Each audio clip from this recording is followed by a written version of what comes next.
El camino de servidumbre. Capítulo 4. La inevitabilidad de la planificación. Fuimos los primeros en afirmar que conforme la civilización asume formas más complejas, más tiene que restringirse la libertad del individuo. Benito Mussolini. Es un hecho revelador lo escasos que son los planificadores que se contentan con decir que la planificación centralizada es deseable. La mayor parte afirma que ya no podemos elegir y que las circunstancias nos llevan, fuera de nuestra voluntad, a sustituir la competencia por la planificación. Se cultiva deliberadamente el mito de que nos vemos embarcados en la nueva dirección no por nuestra propia voluntad, sino porque los cambios tecnológicos a los que no podemos dar vuelta ni querríamos evitar han eliminado espontáneamente la competencia. Rara vez se desarrolla con alguna amplitud este argumento. Es una de esas afirmaciones que un escritor toma de otro hasta que, por simple iteración, llega a aceptarse como un hecho establecido.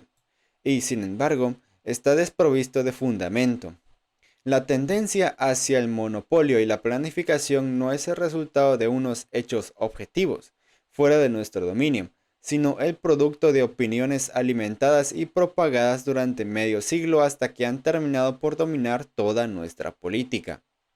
De los diversos argumentos empleados para demostrar la inevitabilidad de la planificación, el que con más frecuencia se oye es que los cambios tecnológicos han hecho imposible la competencia en un número constantemente creciente de sectores y que la única elección que nos queda es o que los monopolios privados dominen la producción o que la dirija el Estado.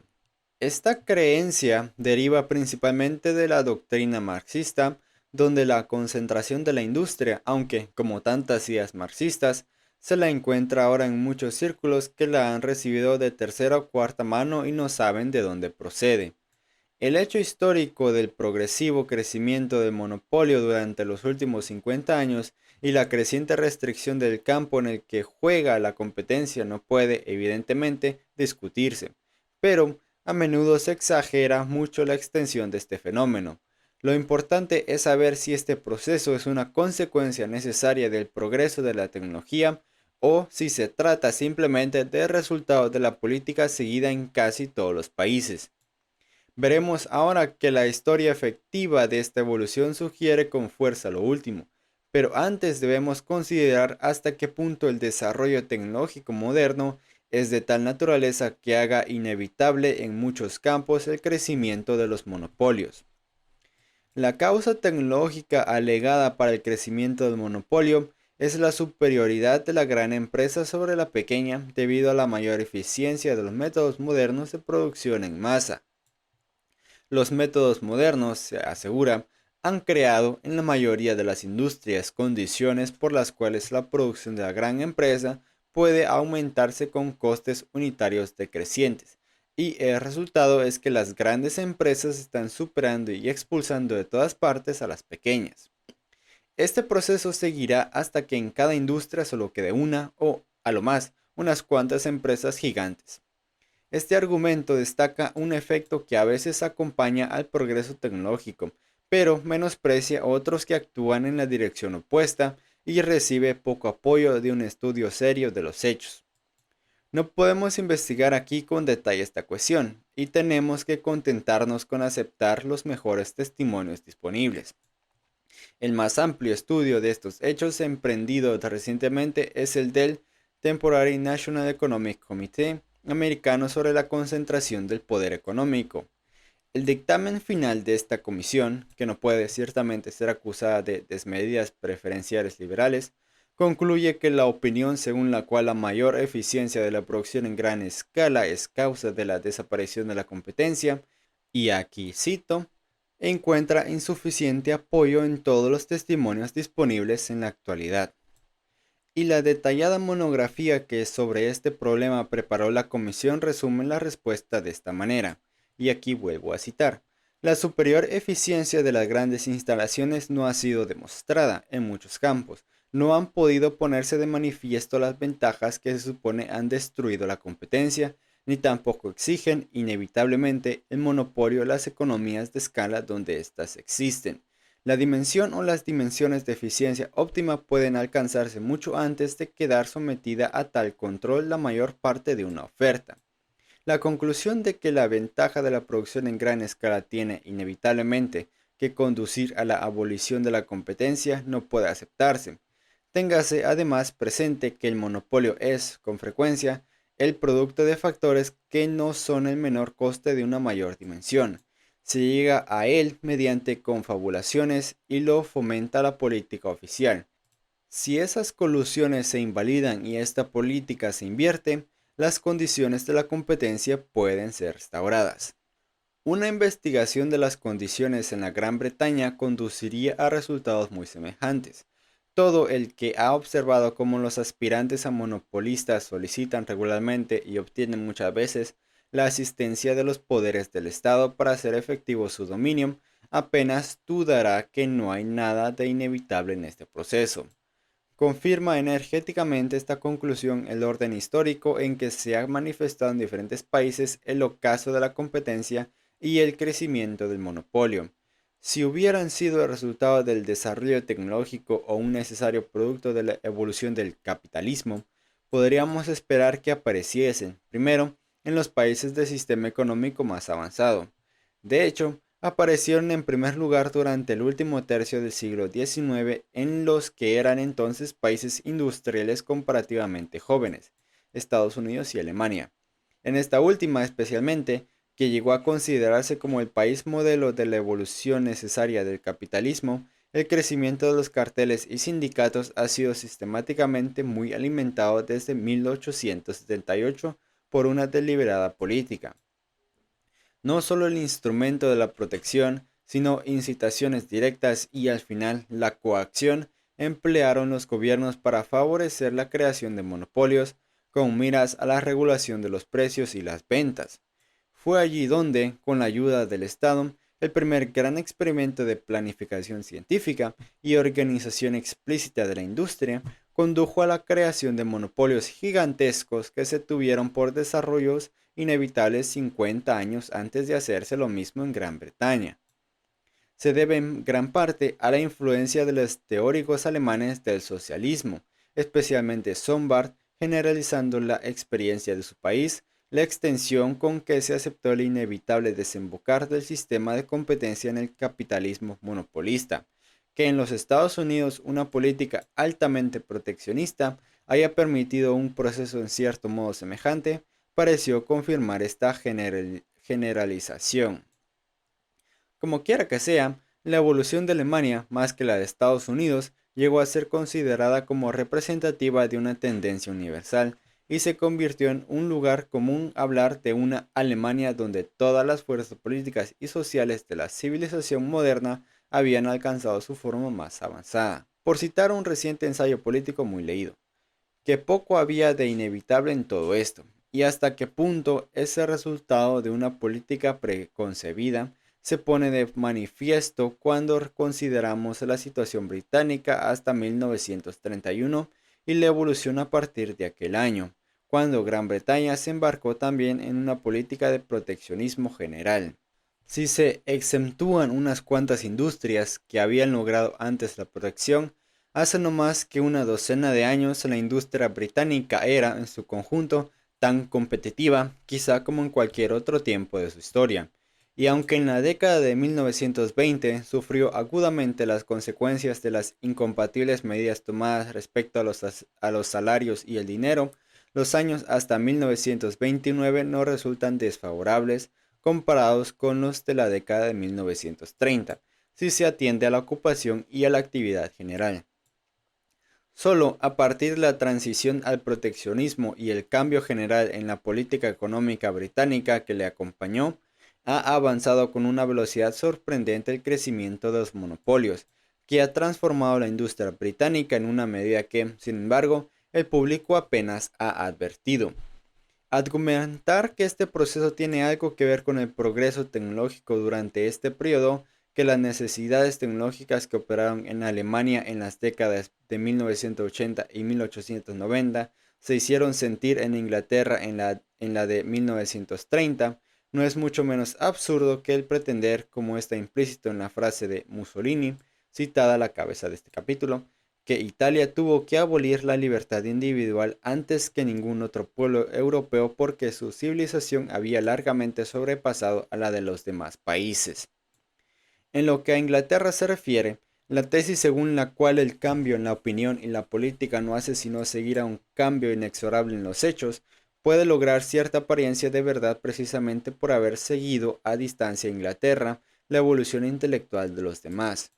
Pudo así arguirse que la organización monopolística de la industria creció a pesar del hecho de mostrarse todavía la opinión pública en favor de la competencia, pero que los acontecimientos exteriores frustraron esta inclinación. La verdadera relación entre teoría y práctica se aclara.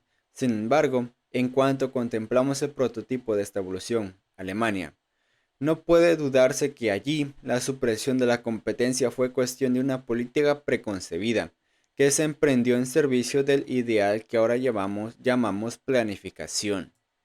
En el progresivo avance hacia una sociedad completamente planificada, los alemanes y todos los pueblos que están imitando su ejemplo no hacen más que seguir la ruta que unos pensadores del siglo XIX, en su mayoría alemanes, prepararon con tal fin. La historia intelectual de los últimos 70 u 80 años es ciertamente ilustración perfecta de una verdad, que en la evolución social nada es inevitable a no ser que resulte así por así creerlo. Cuando se afirma que el progreso tecnológico moderno hace inevitable la planificación, puede esto interpretarse de otra forma diferente. Puede significar que la complejidad de nuestra moderna civilización industrial crea nuevos problemas que no podemos intentar resolver con eficacia si no es mediante la planificación centralizada. En cierto modo esto es verdad, pero no en el amplio sentido que se pretende. Es, por ejemplo, un lugar común que muchos de los problemas creados por la ciudad moderna, como muchos otros problemas ocasionados por la apretada contigüidad en el espacio, no pueden resolverse adecuadamente por la competencia. Pero no son estos problemas, ni tampoco los de los servicios públicos y otros semejantes, los que ocupan la mente de quienes invocan la complejidad de la civilización moderna como un argumento en pro de la planificación centralizada. Lo que generalmente sugieren es que la creciente dificultad para obtener una imagen coherente del proceso económico completo hace indispensable que un organismo central coordine las cosas y la vida social no ha de disolverse en el caos. Este argumento supone desconocer completamente cómo opera la competencia. Lejos de ser propia para condiciones relativamente sencillas tan solo, es la gran complejidad de la división del trabajo en las condiciones modernas lo que hace que de la competencia el único método que permite efectuar adecuadamente aquella coordinación. No habría dificultad para establecer una intervención o planificación eficiente si las condiciones fueran tan sencillas que una sola persona u oficina pudiera atender eficazmente a todos los hechos importantes. Solo cuando los factores que han de tenerse en cuenta llegan a ser tan numerosos que es imposible lograr una vista sináptica de ellos, se hace imperativa la descentralización. Pero cuando la descentralización es necesaria, surge el problema de la coordinación. Una coordinación que deje en libertad a cada organismo por separado para ajustar sus actividades a los hechos que él solo puede conocer y sin embargo realice un mutuo ajuste de los respectivos planes. Como la descentralización se ha hecho necesaria porque nadie puede contrapesar conscientemente todas las consideraciones que entran en la decisión de tantos individuos, la coordinación no puede, evidentemente, efectuarse a través de una intervención explícita, sino tan solo con medidas que procuren a cada agente la información necesaria para que pueda ajustar con eficacia sus decisiones a las de los demás. Y como jamás pueden conocerse plenamente todos los detalles de los cambios que afectan de modo constante a las condiciones de la demanda y la oferta de las diferentes mercancías, ni hay centro alguno que pueda recogerlos y difundirlos con rapidez bastante, lo que se precisa es algún instrumento registrador que automáticamente recoja todos los efectos relevantes de las acciones individuales y cuyas indicaciones sean la resultante de todas estas decisiones individuales y a la vez su guía. Esto es precisamente lo que el sistema de precios realiza en el régimen de competencia y lo que ningún otro sistema puede, ni siquiera como promesa, realizar. Permite a los empresarios, por la vigilancia del movimiento de un número relativamente pequeño de precios, como un mecánico vigila las manillas de unas cuantas esferas, ajustar sus actividades a las de sus compañeros. Lo importante aquí es que el sistema de precios solo llenará su función si prevalece la competencia, es decir, si el productor individual tiene que adaptarse él mismo a los cambios de los precios y no puede dominarlos. Cuanto más complicado es el conjunto, más dependiente nos hacemos de esta división del conocimiento entre individuos, cuyos esfuerzos separados se coordinan por este mecanismo impersonal de transmisión de las informaciones importantes que conocemos por el nombre de sistemas de precios. No hay exageración en decir que si hubiéramos tenido que confiar en una planificación centralizada directa para el desarrollo de nuestro sistema industrial, jamás habría alcanzado el grado de diferenciación, complejidad y flexibilidad que logró. Comparado con esta solución del problema económico mediante la descentralización y la coordinación automática, el método más convincente de dirección centralizada es increíblemente tosco, primitivo y corto en su alcance. La extensión lograda por la división del trabajo, a la que se debe la civilización moderna, resultó del hecho de no haber sido necesario crearla conscientemente, sino que el hombre vino a dar con un método por el cual la división del trabajo pudo extenderse mucho más allá de los límites a los que la hubiera reducido la planificación.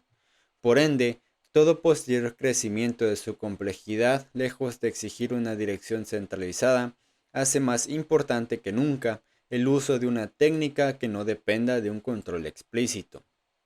Existe, sin embargo, otra teoría que relaciona el crecimiento de los monopolios con el progreso tecnológico y que emplea argumentos opuestos en su mayoría a los que acabamos de considerar. Aunque a menudo no se formula con claridad, ha ejercido también considerable influencia. Afirma no que la técnica moderna destruye la competencia, sino que, por el contrario, sería imposible utilizar muchas de las nuevas posibilidades tecnológicas a menos de asegurarlas la protección contra la competencia, es decir, de conferirlas un monopolio.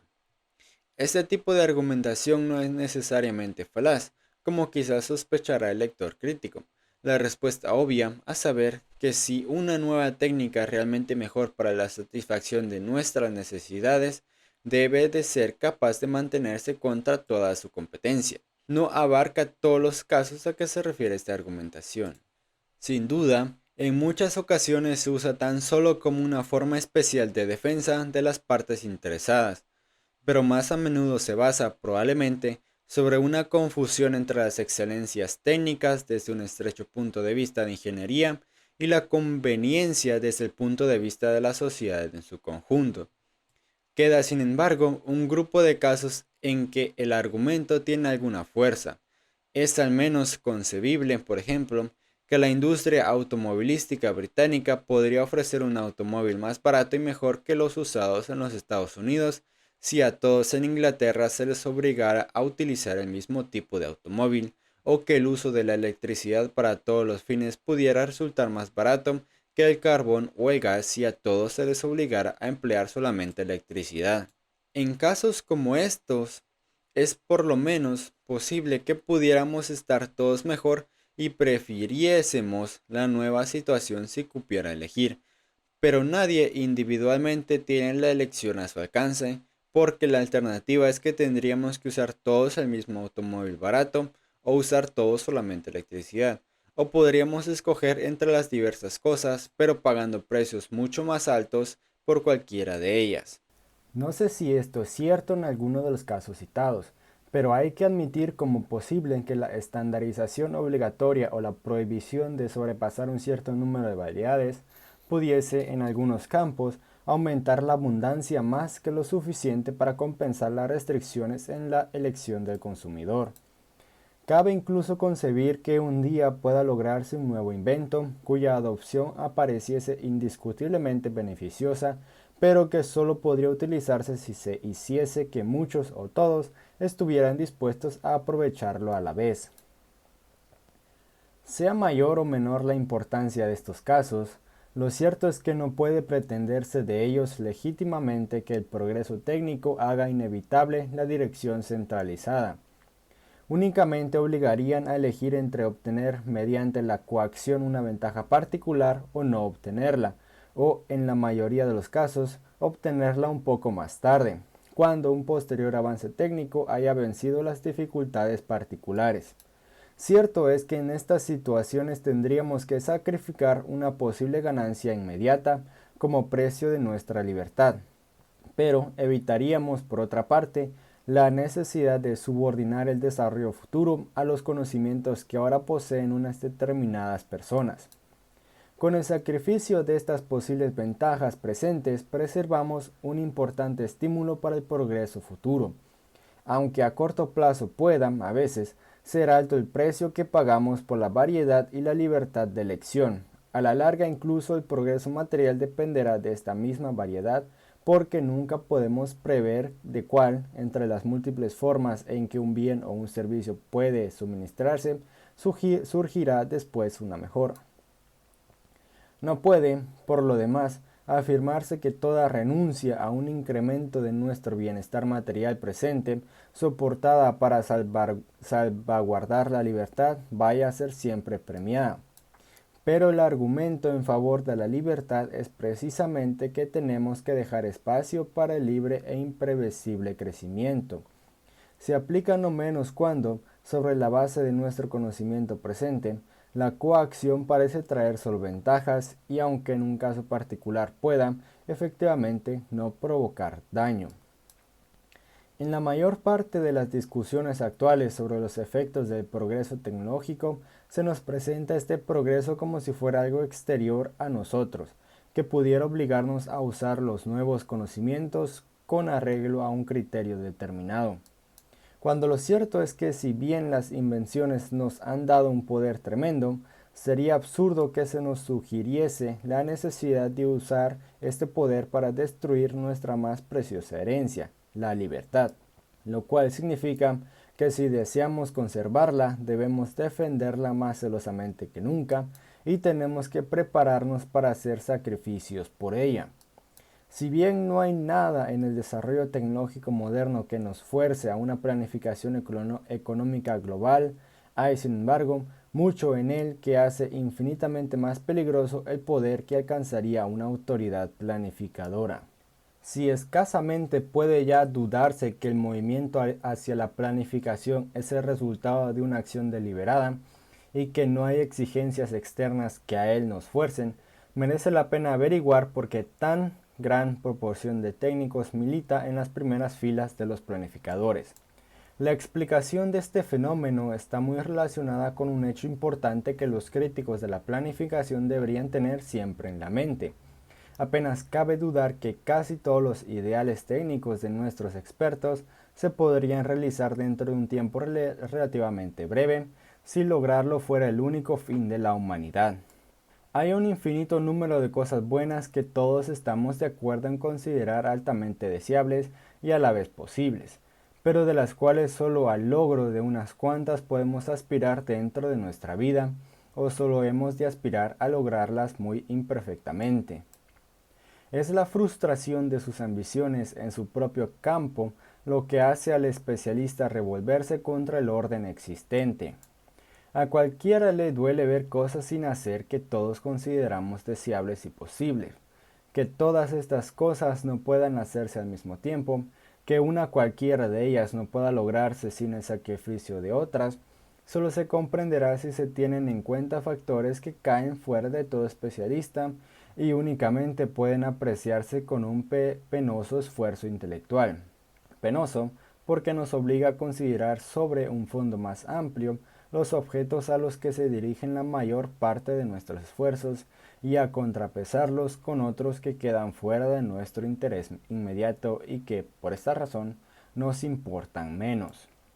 Cada uno de los múltiples fines que, considerados aisladamente, sería posible alcanzar en una sociedad planificada, crea entusiastas de la planificación que confían en su capacidad para infundir a los directores de aquella sociedad su propio juicio de valor sobre un objeto particular, y las esperanzas de algunos de ellos se cumplirían indudablemente, pues una sociedad planificada perseguirá algunos objetivos más que la del presente. Locura sería negar que los ejemplos conocidos de sociedades planificadas o semi-planificadas suministran ilustraciones sobre este punto, que hay cosas que las gentes de estos países deben por entero a la planificación. Las magníficas autopistas de Alemania e Italia son un ejemplo a menudo citado, aunque no representan una clase de planificación que no sea igualmente posible en una sociedad liberal. Pero no sería menor locura citar estos ejemplos de excelencia técnica en campos particulares como prueba de la superioridad general de la planificación.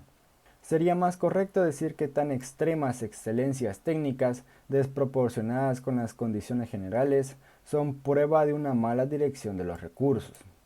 A todo el que ha corrido por las famosas autopistas alemanas y ha observado que su tráfico es menor que el de muchas carreteras secundarias de Inglaterra, le quedarán pocas dudas acerca de la escasa justificación de aquellas en lo que a finalidades pacíficas se refiere. Otra cuestión es si se trata de un caso en que los planificadores se decidieron en favor de los cañones y en contra de la mantequilla. Mas, para nuestros criterios, esto no es motivo de entusiasmo. La ilusión del especialista de lograr en una sociedad planificada mayor atención para los objetivos que le son más queridos es un fenómeno más general de lo que la palabra especialista sugiere en un principio. En nuestras predilecciones e intereses, todos somos especialistas en cierta medida, y todos pensamos que nuestra personal ordenación de valores no es solo nuestra, pues en una libre discusión entre gentes razonables convenceríamos a los demás de que estamos en lo justo. El amante del paisaje, que desea ante todo conservar su tradicional aspecto y que se borren del hermoso rostro natural las manchas producidas por la industria, lo mismo que el entusiasta de la higiene, que pretende derribar todos los viejos caseríos pintorescos, pero malsanos, o el aficionado al automóvil, que aspira a ver cortado el país por grandiosas carreteras, y el fanático de la eficiencia, que ambiciona el máximo de especialización y mecanización, no menos que el idealista que, para el desarrollo de la personalidad, quiere conservar el mayor número posible de artesanos independientes. Todos saben que solo por medio de la planificación podría lograrse plenamente su objetivo, y todos desean, por este motivo, la planificación. Pero sin duda, adoptar la planificación social por la que claman no haría más que revelar el latente conflicto entre sus objetivos. El movimiento en favor de la planificación debe, en gran parte, su fuerza presente al hecho de no ser aquella todavía en lo fundamental más que una aspiración, por lo cual une a casi todos los idealistas de un solo objetivo, a todos los hombres y mujeres que han entregado su vida a una sola preocupación. Las esperanzas que en la planificación ponen no son, sin embargo, el resultado de una visión amplia de la sociedad, sino más bien de una visión muy limitada y a menudo el resultado de una gran exageración de la importancia de los fines que ellos colocan en primer lugar. Esto no significa rebajar el gran valor pragmático de este tipo de hombres en una sociedad libre como la nuestra, que hace de ellos objeto de una justa admiración. Mas, por eso, los hombres más ansiosos de planificar la sociedad serían los más peligrosos si se les permitiese actuar, y los más intolerantes para los planes de los demás. Del virtuoso defensor de un solo ideal al fanático con frecuencia no hay más que un paso. Aunque es el resentimiento del especialista frustrado lo que da a las demandas de planificación su más fuerte ímpetu, difícilmente habría un mundo más insoportable y más irracional que aquel en el que se permitiera a los más eminentes especialistas de cada campo proceder sin trabas a la realización de sus ideales. Además, la coordinación no puede ser, como algunos planificadores parecen imaginarse, una nueva especialidad. El economista es el último en pretender que posee los conocimientos que el coordinador necesitaría. Postula un método que procure aquella coordinación sin necesidad de un dictador omnisciente. Pero esto significa precisamente la conservación de algún freno impersonal y a menudo ininteligible de los esfuerzos individuales del género de los que desesperan a todos los especialistas.